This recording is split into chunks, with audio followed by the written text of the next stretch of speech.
adecuado para aportar el oxígeno necesario al organismo, vale decir, el corazón es incapaz, insuficiente para poder cumplir su función. Tenemos una insuficiencia sistólica donde hay una disminución de la contractilidad y la fracción de expulsión, y una insuficiencia diastólica donde hay disminución del llenado y el gasto cardíaco, que puede estar asociado a endurecimiento y pérdida de relajación de las paredes vasculares. Normalmente les digo, pues, esa clasificación de decir, es insuficiencia sistólica, es insuficiencia diastólica, es más teórica, porque en el paciente es difícil separar una insuficiencia diastólica de una sistólica, y además con el tiempo lo más probable es que se vaya convirtiendo mixta, es decir, que afecte a los dos parámetros, ¿sí? ¿Qué decimos? Nuestro objetivo terapéutico consiste en que lo primero que vamos a aclarar es que no estamos hablando de una insuficiencia cardíaca aguda. Por ejemplo, qué sé yo, si tienes un accidente y pierdes gran cantidad de sangre, vas a tener una insuficiencia cardíaca aguda porque no hay suficiente sangre, pero te reponen la sangre y tu corazón funciona perfectamente bien. Esta es una insuficiencia crónica. Por decirles, el paciente ha tenido llagas, su corazón se ha ido lesionando con el tiempo, ahora está todo dilatado y no puede bombear bien la sangre. Eso no se va a reparar, no se va a revertir, ¿sí? O era hipertenso, se ha ido lesionando, el corazón se ha hecho más grueso, las paredes más anchas, etc. Y ahora es insuficiente. Esa insuficiencia no es reversible, ¿sí? El daño no lo vamos a poder reparar, y además, aunque le demos buen tratamiento, no vamos a poder evitar que la insuficiencia siga progresando, ¿sí? Entonces, de esa insuficiencia estamos hablando. Esta insuficiencia, además, ¿qué nos dice? Nuestro objetivo terapéutico va a ser disminuir los síntomas, identificar la evolución de la enfermedad, entendiendo que no podemos curar la enfermedad, y además tratar los episodios agudos de insuficiencia, vale decir, evitar que el paciente se descompense, porque cada vez que tiene un episodio agudo, una descompensación, avanza más la enfermedad, ¿sí? ¿Qué usamos para esto? IECAS, que ya conocemos, antagonistas de receptores de angiotensina, beta bloqueantes, antagonistas de receptores de aldosterona y vasodilatadores. Entonces, fármacos varios de los que ya conocemos, ¿sí? Este gráfico nos muestra algunos sitios de acción, ¿no? Y nos dice, hay fármacos que actúan en las bombas de sodio, potasio, proteasa, otros en los canales de calcio, otros en los receptores beta, otros en la sensibilización de las fibras al calcio, y dependiendo de dónde actúa, pues tiene ciertas particularidades. Pero en la insuficiencia cardíaca siempre tenemos dos objetivos. El primero será facilitarle al corazón que está enfermito su trabajo para que pueda bombear mejor la sangre hacia la periferia. Y eso lo vamos a hacer con varios mecanismos. Y el segundo, que en general no es inicial, sino cuando realmente se necesita, vamos a usar fármacos que obliguen al corazón a contraerse de forma más intensa. Pero estos que obligan al corazón a trabajar más intenso también los deterioran más rápido, ¿sí? Entonces, esto es lo que tenemos que entender cuando hablamos de insuficiencia cardíaca. Fíjense, el paciente con insuficiencia cardíaca va a tener una disminución del gasto cardíaco. Esa disminución del gasto cardíaco, el sistema nervioso lo va a interpretar y va a decir, simpático, activar mecanismos de respuesta porque va a bajar el gasto cardíaco. ¿Qué va a hacer el sistema nervioso simpático? Va a aumentar la fuerza de contracción, la potencia contráctil, va a subir la precarga, la postcarga, va a generar vasoconstricción, va a retener más agua y sodio. Todo con el objetivo de subir el gasto cardíaco. Pero ¿cuál es el problema? El corazón está enfermo. Entonces yo siempre les digo, si tú produces vasoconstricción, ¿qué va a pasar con ese corazón que está enfermo y no está pudiendo mandar la sangre? ¿Mandará mejor? No, porque va a tener más resistencia, ¿sí? Ahora, si el corazoncito está enfermo y no está pudiendo mandar bien la sangre, y tú le das más sangre para que ¿mandará mejor? No, va a trabajar peor. Entonces, fíjense, un corazón sano con estas medidas de compensación trabaja mejor, pero un corazón enfermo con todas estas medidas de compensación trabaja peor y se enferma más, y la sangre se acumula, se encharca, el paciente hace edema pulmonar, edema en miembros inferiores y se complica más. Entonces se vuelve un círculo vicioso porque el gasto cardíaco no va a subir, va a bajar más. y el sistema simpático va a activar más sus mecanismos de respuesta y se va a ir deteriorando más, ¿sí? De hecho, fíjense, aquí está el sistema renina-angiotensina-aldosterona, que ustedes ya lo conocen, lo han visto en fisiología, lo hemos visto en bioquímica, ¿no es cierto? ¿Qué hace el sistema? Sube la presión arterial, también genera vasoconstricción, también retiene más agua y sodio. Entonces, cuando se activa el sistema renina-angiotensina-aldosterona, en vez de mejorar, se deteriora más la función, ¿sí? Entonces, ¿qué hacemos nosotros para ayudarle a un paciente con insuficiencia cardíaca? Primero tratamos de ayudarle en todos estos factores periféricos. Por ejemplo, puedo usar vasodilatadores para que los vasos se relajen y puedan mandar la sangre mejor, ¿sí? Puedo bajar el volumen para que sea menos cantidad que tiene que bombear y con menos cantidad trabaje mejor, ¿sí? Eso es lo primero que voy a hacer. Y cuando todo eso ya no sea suficiente, que no es un día, una semana, son meses, años, ¿no? Que voy a controlar todo eso, pero como va a seguir avanzando la enfermedad, tarde o temprano no va a ser suficiente. Y cuando todo eso ya no sea suficiente, recién le voy a dar un fármaco que obligue al corazón a contraerse más fuerte, que esos son los inotrópicos positivos, que van a hacer que el corazón sí mande mejor la sangre hacia la periferia, pero también lo van a deteriorar más rápido, porque le van a obligar a trabajar a un corazón enfermo, ¿sí? Pero ya no voy a tener otra opción y pues en algún momento voy a estar usando inotrópicos positivos que lo están obligando al corazón a trabajar más, pero también voy a seguir controlando estos factores externos. Eso es lo que vamos a ver en este capítulo, ¿sí? Primero vemos entonces los inotrópicos positivos, los que obligan al corazón a trabajar más intenso. Tenemos los digitálicos, ese es uno de los grupos más usados, tienen un núcleo esteroide, un anillo lactona y un azúcar. Se han descrito primero los de origen vegetal, donde están los digitalis, purpúrea, la nata, las cebollas marinas, los estrofantos y otras. Y otros de origen animal, como los bufodienólidos, que son varios tipos de sapos, que sus venenos son digitálicos, aceleran. O sea, estas plantas y estos animales, lo que se ha observado es que cuando va un depredador y se quiere comer la planta, por ejemplo, se le acelera el corazón y el animal se asusta, se descompone y se aleja, pues ya no come esa planta. Entonces eso le permite a la planta sobrevivir, no lo van a depredar, ¿sí? Lo mismo los sapitos, como parte de sus mecanismos de protección con otras sustancias, en la baba que los recubre secretan digitálicos y si algún depredador se los quiere comer, se pone mal, se enferma y después ya no los ataca, ¿sí? Más bien los evita. Entonces nosotros hemos usado esas sustancias porque a nosotros nos interesa esa aceleración que genera en el corazón, ¿sí? ¿Qué es lo que hacen? Inhiben la sodio-potasio ATPase. Vamos a ver la digoxina, la digitoxina y la owabaína. De las tres, la más usada en los pacientes es la digoxina, ¿sí? Todas se absorben bien por vía oral. Nos interesan, fíjense, sus vidas medias son largas, normalmente tardan varias horas o incluso días en eliminarse.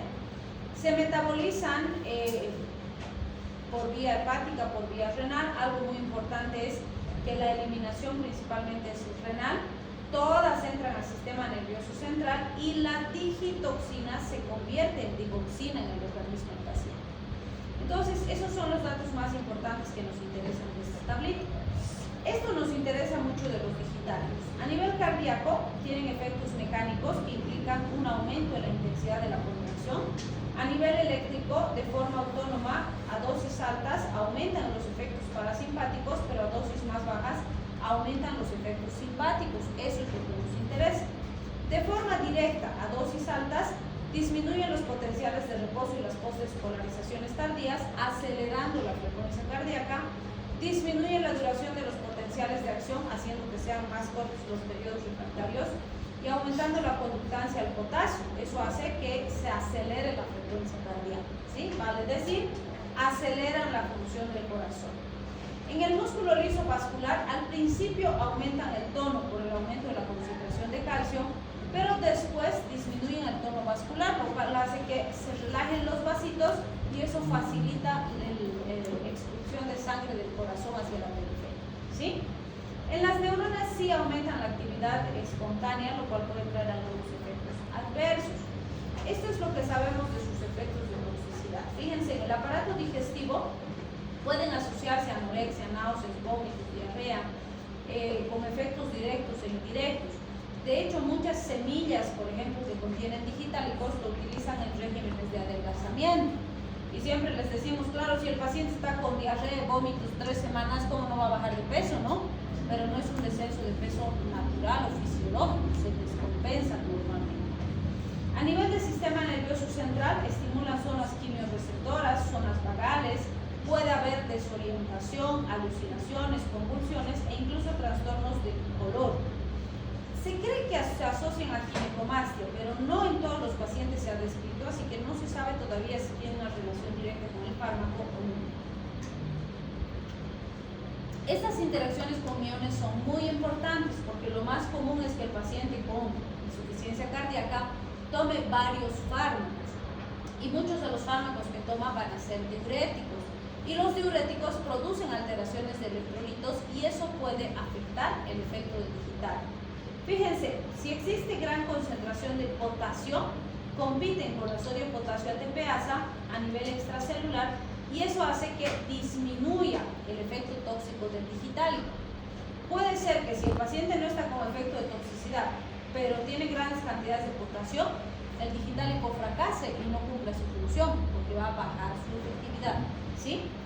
Lo mismo, si tengo gran concentración de calcio o disminución de la concentración de magnesio, aumenta la toxicidad asociándose a la aparición de arritmias. ¿Por qué esto es importante? Puede ser que mi paciente está recibiendo furosemida como parte del tratamiento también, que es un diurético. Y ese diurético hace que disminuyan los niveles de magnesio, porque se elimina más magnesio por la orina. Entonces, si está recibiendo furosemida y digitálico, pueden aparecer arritmias, ¿sí? Por las alteraciones de los electrolitos. Bien, otros fármacos inotrópicos positivos que se pueden usar son los inhibidores de fosfodiesterasa, como las pipiridinas, donde está la inamrinona y la milrinona como las más conocidas. ¿Qué hacen? Su nombre nos dice, inhiben la fosfodiesterasa 3, también aumentan la entrada de calcio a la célula y aumentan la movilización de calcio del retículo sarcoplasmático, por lo tanto, si hay más calcio, se contrae más el corazón, ¿sí? ¿Qué hacen? A nivel vascular van a aumentar el GMP cíclico, lo cual va a hacer que se relajen los vasos, facilitando la inyección de sangre a la periferia. Y a nivel cardíaco aumentan el AMP cíclico, lo cual aumenta la fuerza, frecuencia, contracción, mejorando la inyección de sangre a la periferia.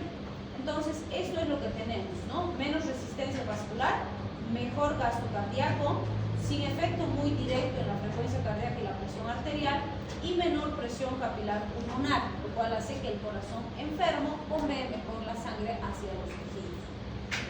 Las dos tienen efectos adversos similares, pero la milrinona tiene más efectos adversos, ha sido la primera en ser sintetizada y justamente la milrinona ha mantenido la eficacia terapéutica con menos efectos adversos.